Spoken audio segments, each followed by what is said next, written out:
सुनते ही अक्सर लोगों के दिमाग में कामुक या फिर कामसूत्रा से जुड़ी हुई मूर्तियां ही आती हैं।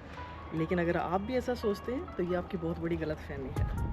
खजुराहो में कुल 85 मंदिर हैं जो कि 11वीं और 12वीं शताब्दी में चंदेल राजाओं के द्वारा बनवाए गए थे, जिनमें से अब सिर्फ 25 ही शेष। सनातन धर्म में जीवन के 4 पुरुषार्थ धर्म, अर्थ, काम और मोक्ष हैं, और खजुराहो के मंदिर भी इन्हीं उद्देश्यों को ध्यान में रखकर बनवाए गए हैं। ओशो कहते हैं कि मोक्ष तक पहुंचने के लिए धर्म, अर्थ और काम के मार्ग से होकर गुजरना अनिवार्य है। यही कारण है कि इन मंदिर की बाहरी दीवारों पे धर्म, अर्थ और काम से संबंधित मूर्तियां उकेरी गई हैं, ताकि यहाँ आने वाले व्यक्ति पहले इन तीनों चरणों को समझें, लेकिन जब ये मंदिर के भीतर प्रवेश करें तो ध्यान और एकाग्रता में लीन हो जाए। तो ये है खजुराहो को देखने का हमारा नज़रिया। तो आइए अब चलते हैं, आप भी हमारे साथ इन मंदिरों की अद्भुत कलाकारी का आनंद लीजिए।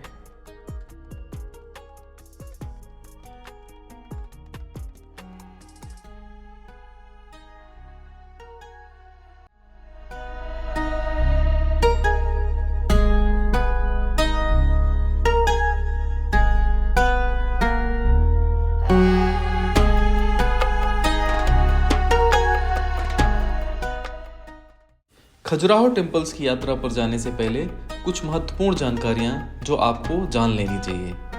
पहला, खजुराहो कैसे पहुंचे। खजुराहो हवाई अड्डे से देश के प्रमुख शहरों से जुड़ा हुआ है। आप दिल्ली, मुंबई और भोपाल से सीधी उड़ान भरकर खजुराहो पहुंच सकते हैं।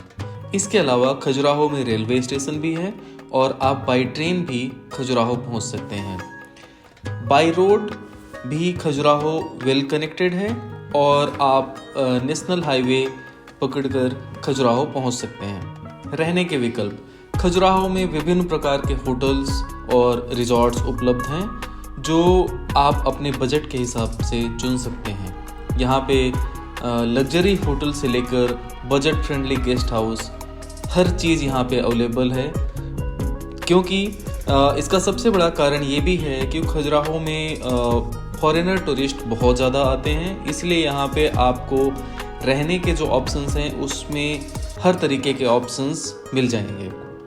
लोकल ट्रेवल, खजुराहो में लोकल ट्रेवल के लिए बहुत सारे ऑप्शंस हैं, जैसे कि टैक्सी, ऑटो रिक्शा और साइकिल।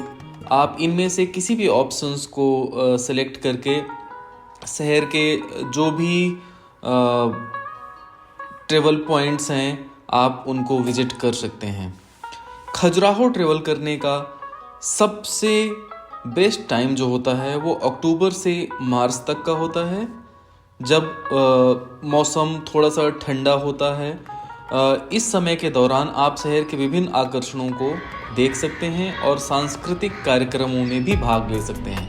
खजुराहो थोड़ा पहाड़ी इलाका है, जिसकी वजह से यहाँ पे बाकी महीनों में गर्मी थोड़ी सी ज़्यादा होती है, इसलिए हम यही सजेस्ट करेंगे कि अगर आप खजुराहो जाने का प्लान कर रहे हैं तो ड्यूरिंग अक्टूबर टू मार्च ही प्लान करें। जैसे ही आप खजुराहो के एंट्रेंस गेट पर पहुँचते हैं तो वहाँ से आपको टिकट परचेज़ करनी पड़ेगी। टिकट परचेज़ करने के लिए वहाँ पे QR कोड लगा होता है, जिसे आप स्कैन करके आप खुद से ही टिकट परचेज़ कर सकते हैं। कैसे हैं आप? ठीक हूँ मैम, थैंक तो आज हम आए हैं खजुराहो और हमारे साथ हमारे गाइड घनश्याम जी। तो अभी हम इनके साथ विजिट करेंगे जो मंदिर हैं यहाँ के, वेस्टर्न ग्रुप ऑफ टेम्पल्स। तो घनश्याम जी के साथ हमने अपना ट्रिप स्टार्ट कर लिया है। तो घनश्याम जी प्लीज़ हमें बताएं अभी हम कहाँ पर खड़े हैं। अभी ये बहुत सुंदर जगह है जहाँ आप देख सकते हैं कि खजुराहो जो है वो लिस्टेड है यूनेस्को में। तो आप देख सकते हैं यहाँ पे यूनेस्को का मोनो दिया गया है और बीच में भारत सरकार का, हमारे गवर्नमेंट का, और साइड में ASI का मोनो है, आर्कियोलॉजिकल सर्वे ऑफ इंडिया। आ रहे हैं वो मोनो दिया गया है। खजुराहो का जो एरिया है वो ग्रेनाइट वाला है, तो ग्रेनाइट पे उसको प्लेस किया गया है।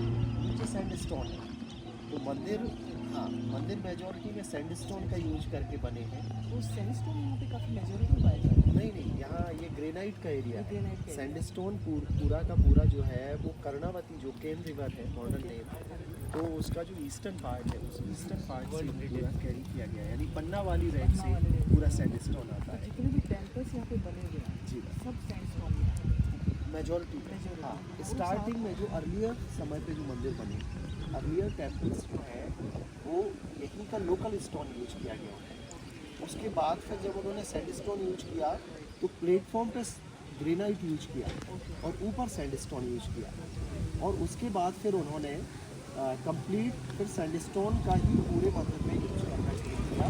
तो फिर ये लक्ष्मण मंदिर बना। ये सारा सैंडस्टोन जैसा कि घनश्याम जी ने बताया, ये सारा पन्ना से रिसोर्स किया गया है। हाँ, पन्ना वाली।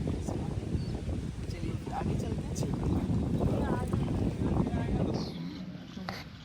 तो वेनसांग के अकॉर्डिंग ये बहुत ही सुंदर स्तूपा था, अमरावती। और ये मतलब अगर हम उसमें ब्यूटी को देखें तो वेनसांग लिखते हैं कि भारत में बहुत सुंदर स्तूपा मैंने देखा। तो फिर जब सर अलेक्जेंडर कनिंघम का आना यहाँ हुआ तो उन्होंने देखा कि शायद बुक्स में ये आता है कि उस समय जो चरवाहे लोग थे इसमें कुछ पार्ट लकड़ी का भी था, तो वो जला रहे थे। अच्छा, तो वो ये पूरा जो रिमेन्स था भरहुत में, ओके वो पूरा रिमेन्स इंडियन म्यूजियम कोलकाता ले गई थी। ओके। तो वहाँ पे अब नहीं है मैम, केवल प्लेटफॉर्म मिलता है।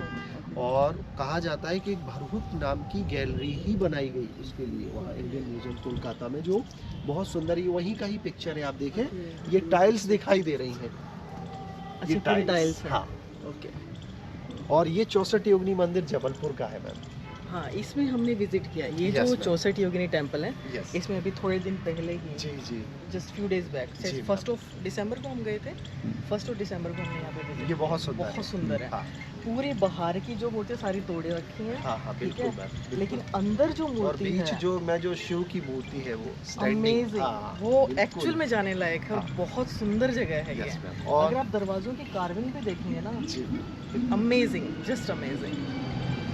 और मार्बल रॉक्स के लिए जो कैनियन है उसका वो तो- अपने आप में अमेजिंग है। वो हमने वहाँ पे बोटिंग भी की थी। वाओ। और बड़ा जैसे हमारे हिंदू धर्म को लोग बहुत करप्ट करते हैं, सनातन धर्म को, कि यहाँ पर बाल विवाह किया जाता है, छोटी छोटी कन्याओं की शादी कर देते हैं, लेकिन उस समय पर वो चीज़ बहुत ज़रूरी थी, हाँ हाँ, क्योंकि बिल्कुल, जिस तरह से क्योंकि- मुगलों से घिरे Yes, हुए थे, वो exactly. चीज़ बहुत ज़रूरी इन मंदिरों में पर्दा प्रथा कहीं नहीं कहीं पर मिलेगी भी आपको, नहीं थी। सारे चेहरे ओपन है, क्योंकि वो एग्जिस्ट ही नहीं करता था। रजिस्ट्री नहीं करते। और विमेन की अप्रोच सबसे ऊपर सबसे मिलेगी, ऊपर थे, बिल्कुल, क्योंकि देवी Yes, स्वरूप रही है बिल्कुल हमेशा मैम, से, बिल्कुल मैम। और इसीलिए चंदेलों का जो इतिहास शुरू होता है, क्योंकि 831 AD में पहला जो किंग ओके, जो चंद्रवर्मन, जिसको हम्म। नन्नुक नृप महीपति नामों से जाना गया, वो 831 AD में माने जाते हैं। और यहाँ से 9वीं शताब्दी से शुरू होता है, जो लास्ट में 16th सेंचुरी तक चलता है, क्योंकि कीर्तिवर्मन द्वितीय से फाइट करते हुए ही शेरशाह सूरी की डेथ हुई थी कालिंजर फोर्ट के नीचे। कलिंजर फोर्ट। तो चंदेलों का जो आर्मी बेस था, जो आर्मी कैपिटल थी, वो कालिंजर फोर्ट हुआ करता था, चंदेलो चंदेलों की। ओके, और खजुराहो जो थी उनकी सांस्कृतिक राजधानी थी। यहाँ वो कभी रुकते नहीं थे, ओके। क्योंकि यहाँ उनका कोई पैलेस नहीं पाया गया, एक भी पैलेस नहीं मिला हमें। जिन्होंने इतने खूबसूरत मंदिर बनवाए, उनका एक भी पैलेस ना होना। खजुराहो में। Yes ma'am. बिल्कुल तो डायनेस्टियाँ उस समय की सबसे ज़्यादा जो अप्रोच करती थी वो मंदिरों पे करती थी, करते थे, बिल्कुल। क्योंकि मंदिरों से ही सारी सोसाइटी रन करती थी। बिल्कुल। उनसे कल्चर पूरा का हिस्सा है यस हमारे मैम, लिए। पूरा एजुकेशन सिस्टम, राइट। आयुर्वेद शालाएं, Yes. विवाह महोत्सव, गौशालाएं, सब मंदिरों से रन करती थी। बिल्कुल, बिल्कुल। तो खजुराहो जो है मंदिरों और झीलों की जगह हुआ करता था कभी। और यहाँ 85 मंदिर हुआ करते थे, एट प्रेजेंट 22 रह गए। 22 एक हाँ। एक क्वेश्चन है घनश्याम जी, जी। क्या इसका कारण ये भी है कि जैसे राजाओं के टाइम पे जिस भी शहर में जिस भी जगह पे वो भगवानों की जैसे मंदिरों की स्थापना करते थे, तो ऐसा कहते हैं कि सनातन धर्म में भगवान को ही सबसे बड़ा राजा माना गया है, राइट? इसीलिए फिर वहाँ पे वो अपना महल वगैरह नहीं बनाते थे, क्योंकि वहाँ पे भगवान के मंदिर बन चुके हैं, तो वहाँ पे जस्ट वो विजिट करने के लिए जाएंगे, फिर जहाँ भी उनका महल होगा अपना वापस चले जाएंगे। क्या इसका ये भी कारण है? मेनली सर बिल्कुल ये कारण होता था, क्योंकि भगवान जो है हम उनको अपना सर्वस्व निछावर करते हैं, सब कुछ मानते हैं। बिल्कुल। तो मेरे जो आराध्य हैं उनका जो स्थान हो वो सबसे भव्य होना चाहिए, ये धारणाएं हमेशा रही हैं। राइट। और इसीलिए मंदिरों पे ही सबसे ज़्यादा फोकस किया जाता था। और मंदिर सबके लिए है, जो सबके लिए है वो लंबे समय तक रहेगा। बिल्कुल। जो खुद के लिए है वो एक समय बाद खत्म हो जाएगा। तो उस समय के लोगों का जो विजन था वो अपने आप में बड़ा ब्रॉड होता था। और स्कूल का जो, इसीलिए आप देखेंगे भारत में जहाँ जहाँ पे भी डायनेस्टी के द्वारा मंदिर बनवाए गए, वहाँ आसपास उनके रेजिडेंशियल एविडेंस आपको बहुत नहीं कम मिलेंगे, मिलेंगे देखने बिल्कुल, को। बिल्कुल। रेजिडेंशियल एविडेंस उनका उनसे अलग होता अलग ही था होता है। और इस तरीके का एनवायरनमेंट उनका बहुत अलग होता था। तो time to time scholars, students आया कितनी करते थे। ब्रॉड मेंटेलिटी थी। बिल्कुल आप मैम, सोचते इवन हुए इब्न क्या? बतूता की विजिट जब 14th सेंचुरी में खजुराहो हुई, हाँ जी, तो हाँ जी। इब्न बतूता ने लिखा कि मेरा जब आना हुआ तो मंदिरों के ऊपर स्वर्ण कलश की चर्चाएं की कि ओह। रखे हुए हैं, अच्छा। पताकाएं आसमान को छू रही हैं। हाँ जी, हाँ जी। कई मंदिरों पे मेरा जाना बाई बोट हुआ, हाँ, हाँ। क्योंकि कुछ मंदिर लेक के लेक बीच में से मैंने बिल्कुल, देखे, करेक्ट। और झीलें जो है वो कमल के फूलों से भरी हुई। जगह जगह सन्यासियों की टोलियां, और एक ऐसी जगह है जहाँ तांत्रिक लोग रहते हैं जिनके स्किन के कलर को मैंने एकदम पीला कलर दूर से दिखाई दे रहा है। बड़ी बड़े नाखून, बड़ी बड़ी जटाएं, और बिल्कुल छीड़काए शरीर, बिल्कुल दुबला पतला। और ऐसा मैंने लोगों से सुना है कि इनके पास बहुत सारी सिद्धियां हैं। और घनश्याम जी, एक पॉइंट मैं यहाँ पे आपसे पूछना चाहूँगी, जैसे कि हमने सुना भी है ये चीज़, जी। आप मुझे करेक्ट करना, कि खजुराहो को बेसिकली तांत्रिकों की भूमि भी माना जाता है एक तरह से। ये मैम न केवल तंत्रिज्म का सेंटर था, ओके। ये योग और साधना। Jainism, Buddhism okay. और इन सब का बहुत बड़ा सेंटर था okay. Khajuraho. Okay. Sir Alexander Cunningham जो एएसआई के फाउंडर हैं, हम्म, 1861 में उन्होंने ही एएसआई को इस्टेब्लिश किया था। ओके। तो उनको भगवान बुद्ध की प्रतिमा मिली, हम्म, और वो आज हम देख सकते हैं एएसआई के म्यूजियम में रखी हुई है। ओके। ओके। और तंत्र का जो पर्टिकुलर जो ये शब्द है, ये बड़ा डिफेम हो गया। एग्जैक्टली, क्योंकि तंत्र को लोग बोलते हैं, यानी हम समझ भी हाँ। लेते हैं कि तांत्रिक क्रियाएं, हाँ। जादू टोना, Yes, ma'am. अंधविश्वास है, लेकिन तंत्र का जो एक्चुअली मीनिंग है, दैट मीन्स टेक्निक। हाँ। That can be meditation technique, yogic Exactly, technique, anything. exactly. तो वो साधना से और ये बहुत गहरा शब्द है, हाँ। तो हम इसको गलत ना समझें कि हम इनको कोई जादू टोनर से रिलेट कर ये दें, ब्लैक मैजिक जो ब्लैक गया मैजिक है, से रिलेट कर दें। वो बिल्कुल। बेसिकली तनोति इति तंत्र, हम्म, ये तन्मय धातु से बना है संस्कृत की, और जिसका शाब्दिक अर्थ होता है अपने ज्ञान का विस्तार, बिल्कुल। यानी विस्तार को लेकर के सिस्टमेटिक तरीके से आपको अपनी ऊर्जा का विस्तार, ज्ञान का विस्तार बिल्कुल। इस तरीके से करना है कि कैसे आप उस यूनिवर्सल कॉन्शियसनेस से अपने आप को जोड़ सकें। Exactly. सबसे पहले आप किसी भी जगह पे अप्रोच करेंगे, तंत्र यही कहता है कि तंत्र एक शॉर्टकट है किसी भी अप्रोच तक जाने के लिए। आपको तो टेक्निक को फॉलो हाँ, करना पड़ेगा। अगर आपको टेक्निक पता नहीं है किसी चीज की, तो आप follow कैसे करेंगे? जाएंगे? बिल्कुल, बिल्कुल। वो चीज तो आपके लिए कठिन हो जाएगी। तो पहले आप उस चीज को जानें, उसके बारे में आप नॉलेज लें, फिर आप अप्रोच करें, और डेफिनेटली आप पहुंचेंगे उस जगह और वो पे। अल्टीमेट गोल तंत्र का होता है आपको अपने अंदर स्थित होना, बिल्कुल। अपने अंदर की जर्नी हाँ। पे फोकस करना, बट उसके लिए एक आपको बाहरी टेक्निक का सहारा लेना बिल्कुल, पड़ेगा। बिल्कुल। और वो राइट टेक्निक क्या है, उस जमाने के लोगों को, जो हम खजुराहो में खड़े हैं, क्योंकि एक तंत्र का भी बहुत बड़ा सेंटर, बिल्कुल मैम, केंद्र ये था तो इसका एक। हम भारत का सबसे पुराना 64 योगिनी मंदिर देखने जा रहे हैं। बिल्कुल। इसका स्ट्रक्चर ही आपको बता देगा कि ये पुराना है। ये देखते हैं, पूरा पत्थर जो है एक के ऊपर एक केवल रखे गए हैं एक बैलेंस के थ्रू। ऊपर इसमें 67 श्राइन रहा करते थे, जिनमें कुछ श्राइन जो है वो मिसिंग है, और कुछ श्राइन जो है अभी इंटैक्ट हम देख रहे हैं। और इसमें थोड़ा सा, क्योंकि 9th सेंचुरी तक टेम्पल आर्किटेक्चर इवॉल्व हो गया था, ओके। तो इसको हालांकि मैं थोड़ा सा क्योंकि इसमें 9वीं शताब्दी में हुआ था ओके। ये संभवतः, अच्छा। तो क्योंकि गुप्ताज डायनेस्टी के समय पे टेम्पल आर्किटेक्चर काफ़ी विकसित हो गया था, ओके। तो इसमें अगर इस तरीके का कंसेप्ट ये आता है तो ये बहुत पुराना मंदिर है। Right, right.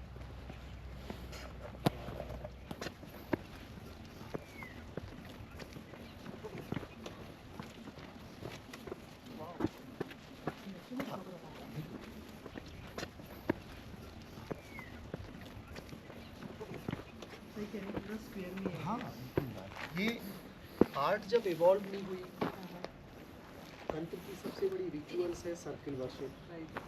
क्योंकि तंत्र शक्ति की पूजा करता है और शक्ति जनरेट होने के लिए सर्कल ही माध्यम होता है।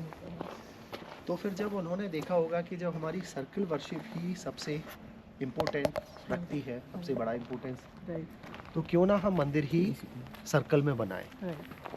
तो शायद ये इस वजह से इसके बाद फिर मंदिर 64 योगिनी जो है वो सर्कल में बनना शुरू हुआ। शुरू हुआ। तो यानी कि ये उससे भी बहुत बिल्कुल पहले मैम, का है। इसीलिए ये आता भी है, स्कॉलर्स ने भी माना है हाँ जी, हाँ जी। कि खजुराहो का जो 64 योगिनी मंदिर है हाँ, हाँ। वो भारत के सभी 64 योगिनी मंदिरों में ये सबसे पुराना माना जाता है। तो इसका नाम 64 योगिनी ही क्यों है घनश्याम जी? 64 योगिनी के बारे में बेसिकली ये तंत्र का पूरा कंसेप्ट है। Okay.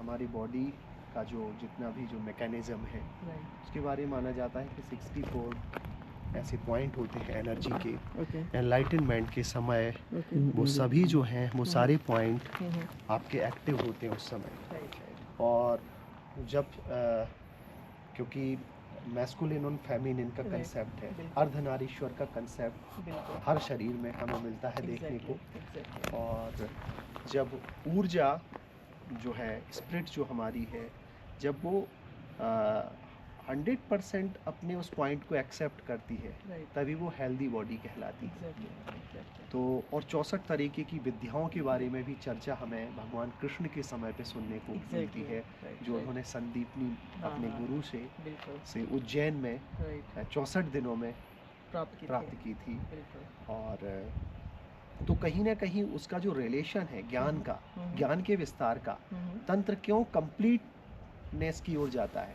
उसका रीजन ये है कि एनलाइटनमेंट वही है जब आप पूर्ण हो जाए, बिल्कुल, बिल्कुल, कोई कमी ना रहे। बिल्कुल। तो 64 तरीके की विद्याएं भी जब वो एनलाइटनमेंट का ही प्रतीक है, क्योंकि साधक के पास फिर ना जानने जैसा कुछ बचता ही नहीं है। कुछ रहता नहीं, बिल्कुल। तो ये सबसे बड़ा कंसेप्ट, और वो हमें तंत्र एक बेस्ट पाथवे था उस समय तक। अगर आप किसी भी साधना में मुद्राओं को देख रहे हैं तो वो तंत्र का सपोर्ट ले रहा है। बिल्कुल। वो हर साधना तंत्र का सपोर्ट ले रही है। बिल्कुल, जरूरत है ही। बिल्कुल। बिना तंत्र के तो और आप आप नहीं बढ़ सकते। बिल्कुल, और Right. तंत्र का जो कंसेप्ट है कि पूरे ब्रह्मांड में अगर एग्जिस्टेंस है किसी का तो वो प्रकृति और पुरुष का है। बिल्कुल, यानी एक ऊर्जा है और दूसरा पदार्थ, बिल्कुल। Material and energy. एनर्जी, या राइट, राइट। और एनर्जी के बिना ये पूरा ब्रह्मांड ठीक वैसे है जैसे भगवान शिव के नाम से आप ई मात्रिका हटा दें शव, तो वो शव हो जाते हैं, बस फिर हम शव ही हैं। शव ही है। ये पूरा ब्रह्मांड ही चेतना शून्य है। बिल्कुल, इसमें अगर चेतना है, मोशन है, तो वो शक्ति के कारण है। बिल्कुल। भगवान गीता ने भी अर्जुन से भगवत गीता में ये कहा है कि क्षेत्रज पुरुष केवल किसान है, एग्जैक्टली। एक फार्मर की तरीके से बिल्कुल। जो प्रकृति रूपी,